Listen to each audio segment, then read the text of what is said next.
Hello, this is Ralph K. Ginorio. Give me a few minutes and I'll suggest an idea worth considering. In March of 2008, I wrote a main voices column for the Portland Press-Herald, arguing that teachers should be allowed to go through firearm safety training in order to qualify to either carry firearms on campus or have access to a fortified armory on campus that contains weapons for those who are trained and qualified to use them in the defense of a school during an attack. This letter was prompted by the Virginia Tech shootings, an abomination of an event that went on for hours. The slow murder of students across an entire college campus without quick response from anyone. Now, I was called every name in the book by knee-jerk liberals who kept saying, "But Mr. Ginorio, you're putting guns near children," as if guns somehow are a talisman of evil, as if their presence will leech the souls out of the young and turn them into evil Republicans just like me. I've been in the schools since the early 90s, and I've been a public school teacher for, quite a while. I'm on the line with my kids, and if a psychopath comes into my school, I can try to hit him with a club, I can try to defend my classroom, but I can't shoot back. Ladies and gentlemen, I want to qualify so that I and others like me who care about kids, who put our lives at the disposal of our kids, can protect them in a meaningful way in the event of a school shooting. It's as simple as that. I, ladies and gentlemen, would not be introducing guns into the environment of your hyper-protected yuppie larvae. I would be protecting your children from psychopaths or dying trying. This is real to me. I had a student at Virginia Tech. Thank God she wasn't killed. She wasn't directly involved. She escaped, but she was on campus. She'd graduated from my high school just before.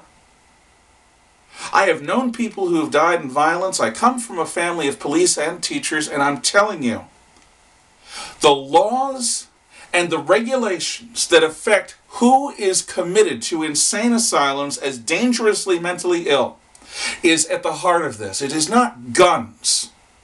It's the fact that since the 1960s, in the name of rights, dangerously mentally ill people are allowed to walk the streets, and no one can stop them, and no one can protect anyone until they have committed a felony offense. And even then, the Portland Press-Herald over the last week or two has been writing a series of articles on how they need to be understood more, the mentally ill, and how police are somehow evil murderers because too many mentally ill people are being shot by police in the act of trying to harm other people, as if the motive problem in that event was the police. The problem, ladies and gentlemen, is our legal culture and our psychological regulations are not friendly to civilians. They're not to protect children. More and more, they seem to be protecting the right of Americans to walk around mentally ill. I work in a school that was designed in 1967, built at a time when backwoods Maine was safe civilian territory. It's not anymore. Like the Rome of the Pax Romana, building suburbs. 100 years later, during the crisis, having to fortify those suburbs because the interior of the Roman Empire was no longer safe, thanks to our progressive and liberal lawmakers and psychologists and judges. We have a society that is no longer safe within our borders. We have a society where the legal system is designed to protect the rights of the accused, and we have a system of mental health that has deinstitutionalized above all and put as many people as possible on the streets, whether they can function there or not, whether they are safe or not. We are not protecting our people from known nutcases, from the murderously insane, from people who separate themselves from the rest of the human race by evil. Because, God forbid, we might offend someone.